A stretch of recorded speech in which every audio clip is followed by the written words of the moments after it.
SN Radio. It's all about what's next. Go to financialsurvivalnetwork.com and sign up for your free weekly newsletter. You'll also get 3 free reports. The Financial Survival Network. It's all about what's next.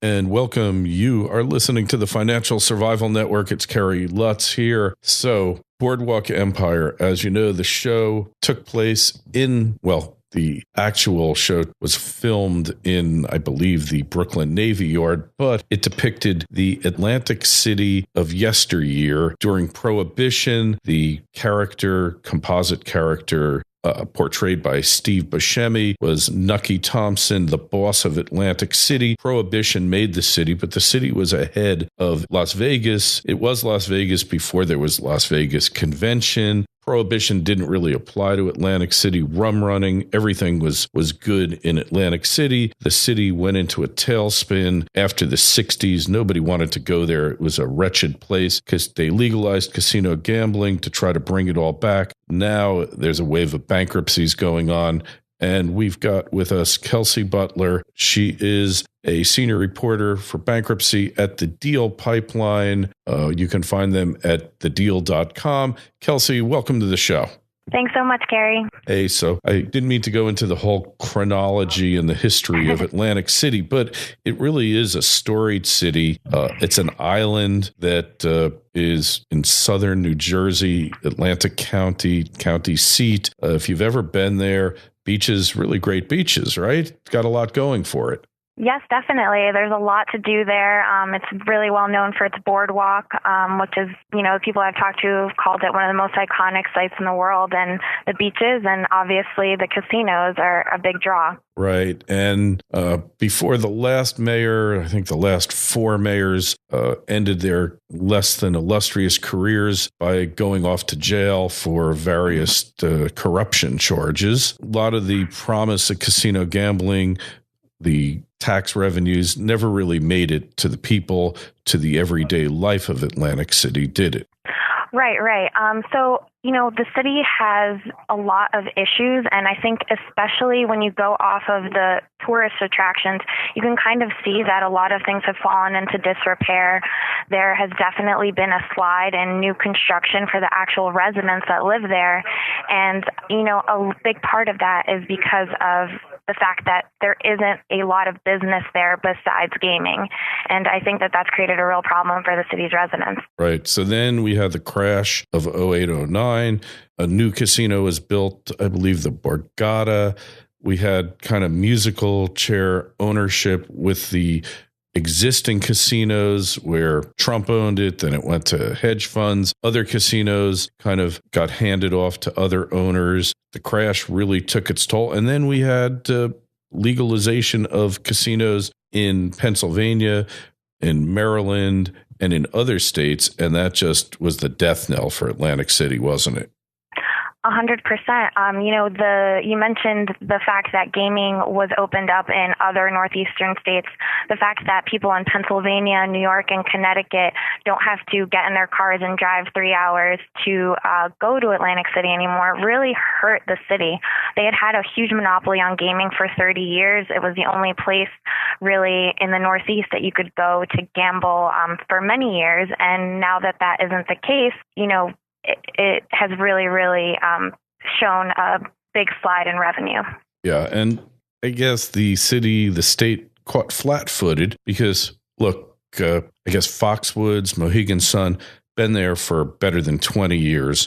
You saw the trend happening in Yonkers, the Racino opening there, and then in, I guess, Aqueduct opening there. The creeping crawl of competition, it's been pronounced, it's been a trend, and yet the state just kind of sat back.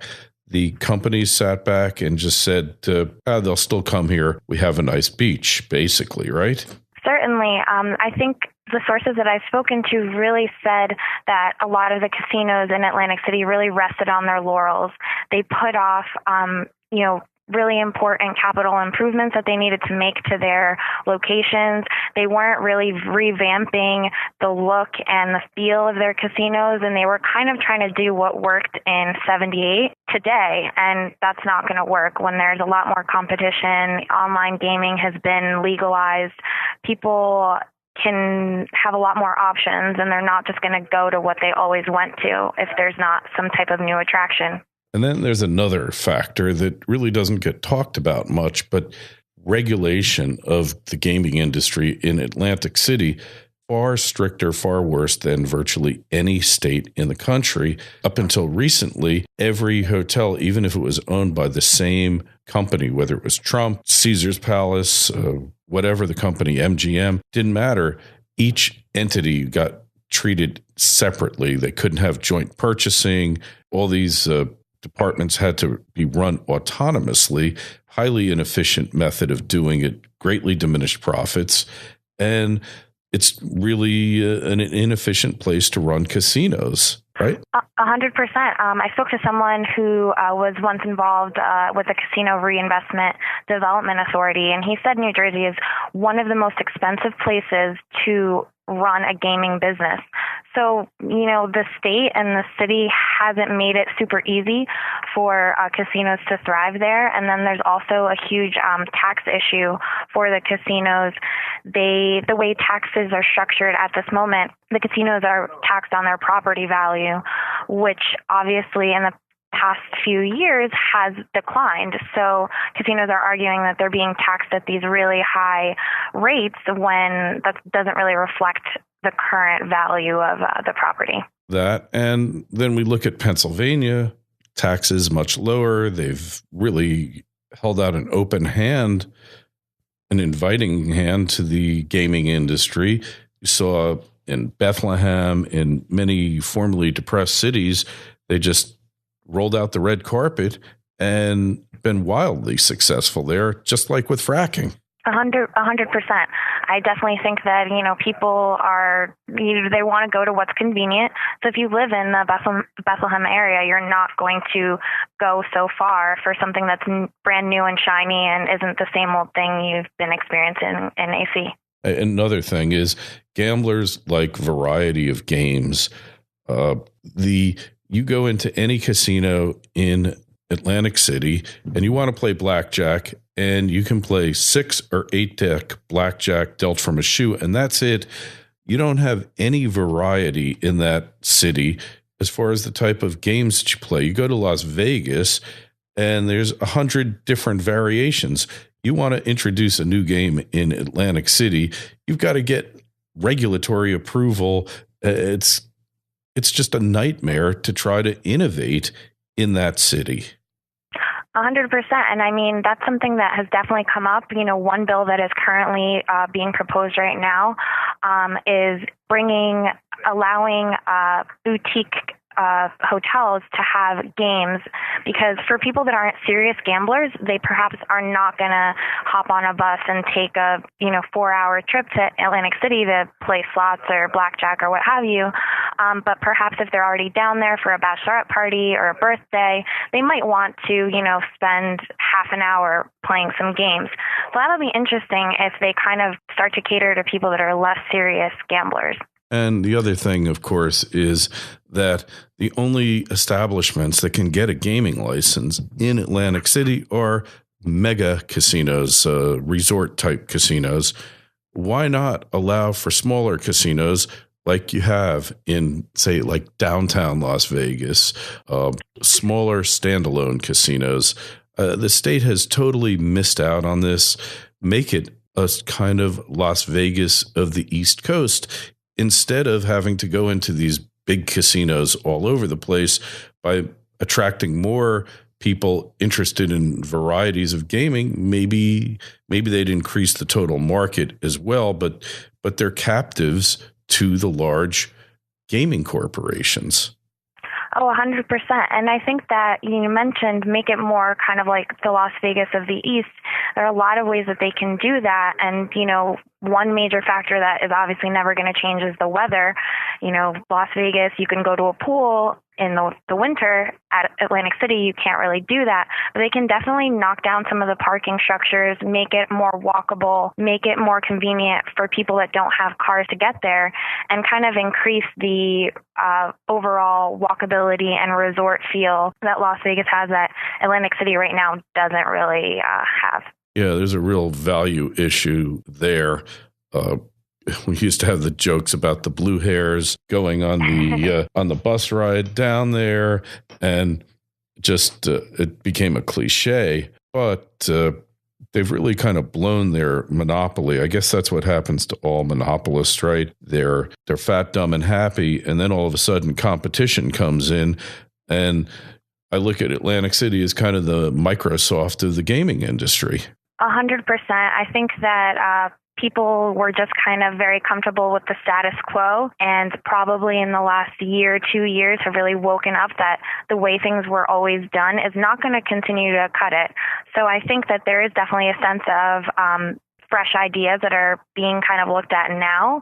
And everyone that I spoke to is really hopeful that it's not too late to kind of turn things around. Okay, so when we return, let's talk about what's happening, the shuttered casinos that are being purchased, perhaps repurposed, perhaps a new innovation finally overtaking a city that has been locked into a bureaucratic, forced unionization model that has just sent it into a failed city, much like Detroit, on the Financial Survival Network. FSN Radio. It's all about what's next. Every week the show is growing. Would you like to be a part of it? Then go to clubfsn.com and help support us with $1, $2, $5, or $10 a month and get a host of premium content with newsletters dropped into your mailbox, free books, private audio clips, webinars, and much more. Then join clubfsn.com. If you want to get ahead of the trend and ensure your family's financial security before it's too late, go to clubfsn.com and sign up. The Financial Survival Network.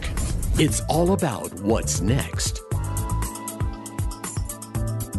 And if you just joined us, we've got Kelsey Butler with us, senior reporter for bankruptcy at The Deal Pipeline. You find them at thedeal.com. So Kelsey, somebody actually bought the Revel. I think that thing cost over $1 billion or something like that to build. It was a horribly designed casino from the get-go. There was a virtually universal condemnation of that hotel by anybody who ever did a CAD CAM design for a casino. I don't know who they picked, but they thought they were just going to change the world in casino design, but not quite that simple. There's a science to building casinos. They blew it, and they were gone almost from the get-go. So what's going on with the Revel property? Well, Revel was just sold following a really contentious auction process for $82 million. And obviously that's peanuts compared to the $2.4 billion it took to build the building just a few short years ago. So right now, the person that bought the casino is a Florida developer named Glenn Straub. He has a lot of grand plans for Revel. He's trying to incorporate it in his larger Phoenix project, which includes kind of more family-friendly entertainment, a water park, allegedly a helicopter, helipad, and also in accessing the Showboat, which closed recently as well, and reopening a satellite campus for nearby Stockton University there. So he has a lot of plans for kind of expanding the idea of what Atlantic City is. Whether that will actually be successful remains to be seen. Obviously, there's a lot of permits and construction that needs to happen before that can really open, but he seems really dead set on doing it. So we'll be watching to see if he can reopen it in a successful way. That's remarkable that he bought it for nearly 3 cents on the dollar. I've heard of bargains in bankruptcy court, but that's one of the biggest. But problem is, you got this poorly designed white elephant literally in the middle of a place that nobody wants to be. And I can't imagine what the other offers were. Short of making that place into the world's largest grow house, I don't know what the options are here. There aren't really a lot of options. Another buyer was originally slated to buy Revel for a slightly higher price. Brookfield Property Partners eventually backed out because they were apparently spooked with a deal with the utility company. The utility company ACR provides basically electrical services to Revel, and the contract was apparently too high. So it did really spook a lot of buyers, and Glenn Straub was the only one that really gave a binding offer to actually scoop it up. So it definitely has a lot of problems. I don't really think there are a lot of other people lining up to develop something there. Well, the concept of repurposing, because look, you got hotel towers and you can definitely do something with them. So the idea of Stockton College building a campus there, hey, maybe they could set up a hotel school there, right? Yeah, definitely. I spoke to a student who is heavily involved in the movement to open a satellite campus for Stockton where the Showboat Casino once was. And they think that she said that it would be really helpful for their hospitality students to be close to other casinos and hotels, have access to that experience. And also the original campus is really overrun, so it also would help to alleviate some of their dorming issues. And it would also just bring a lot of vitality to the city, young people, boosting the resident population in AC. It's really would be a great thing, I think. Yeah, you raise a really great point there, Kelsey. One of the things about aging, deteriorating blue-collar cities in the Northeast is they're being systematically sapped of younger people, of vitality. So one of the things of putting in colleges there, getting a college to build a satellite campus, is you bring young people back into the heart of a city, and that's got to be good for it. Getting them there. Maybe they need an arts district too in Atlantic City, and I kind of frown upon government putting those types of solutions in. They often backfire, but hey, what's better than a place like Atlantic City on the water, inspiring artists? And there's some good architecture in that city. There's still a little bit left that they haven't managed to burn down or knock down. 100%. And, you mentioned the arts, and one proposal that is currently in development is being backed by Bart Bladstein of Tower Investments. He has purchased the right to the Pier shops at Caesars, and he kind of wants to make that the music capital of the Northeast. At least that's what he said publicly recently when he revealed plans for the place. There are parts of it that are going to be open by 4th of July weekend, and he said it's going to be built all around live music and developing new artists and having live music there every day. One thing he has kind of said is that if there isn't a holiday, they'll create a holiday to draw people to Atlantic City for something besides gambling. And he really thinks that live music is going to be the key to that. Well, one of the best things about Atlantic City is its geographical location between New York City and Philadelphia. So it's a natural stopping off place for bands. And they used to get a lot of music there, especially in the convention center. They have a couple of venues there. Somehow they've gotten away from that. I don't know why exactly, but it's something that the other gaming venues that have opened up try to compete with them. Connecticut's got it a little bit because they're midway between New York City and Boston, but scattered throughout Pennsylvania, they just don't have that geographical proximity that Atlantic City does. So somehow they've gotten out of it. The convention center hardly ever gets used. A lot of the hotels have got great auditoriums, and they seem to have fallen by the wayside. So the music industry is just a natural attraction to it, and they really need to focus in on one of the city's core strengths, which is location. Oh, 100%. I think if they can kind of make it easier for people without cars to get there, it could really be unstoppable.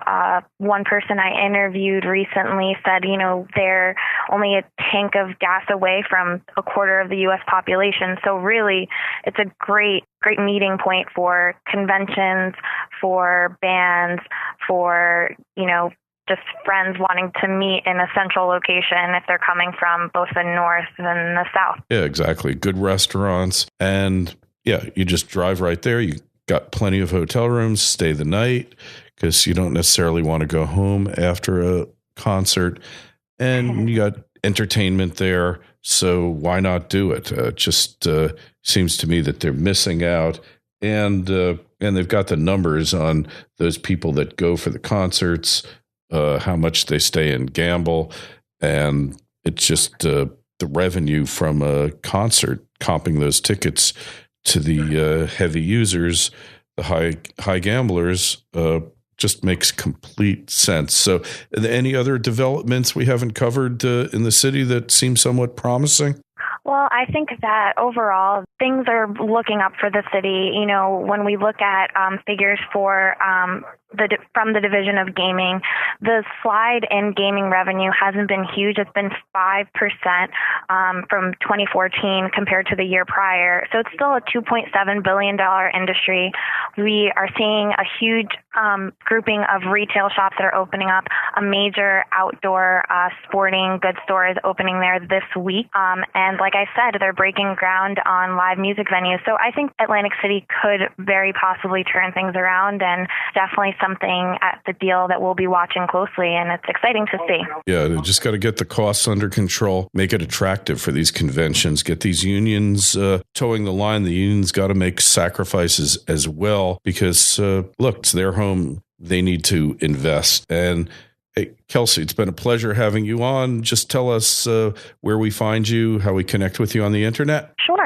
So you can find all these stories on thedeal.com, following Atlantic City closely, and my contact information is right there on the website as well. Excellent. And as always, you'll find a link in the show notes to this interview on financialsurvivalnetwork.com. Take a look at the site. Our webmaster, Stefan, spends hours and hours every day bringing you the latest alternative financial news stories. And while you're on it, sign up for our free newsletter. Kelsey, thanks so much for coming on. We'll definitely talk with you again in the future. Thank you so much.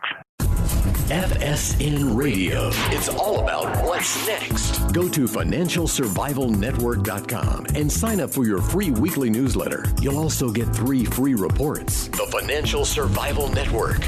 It's all about what's next.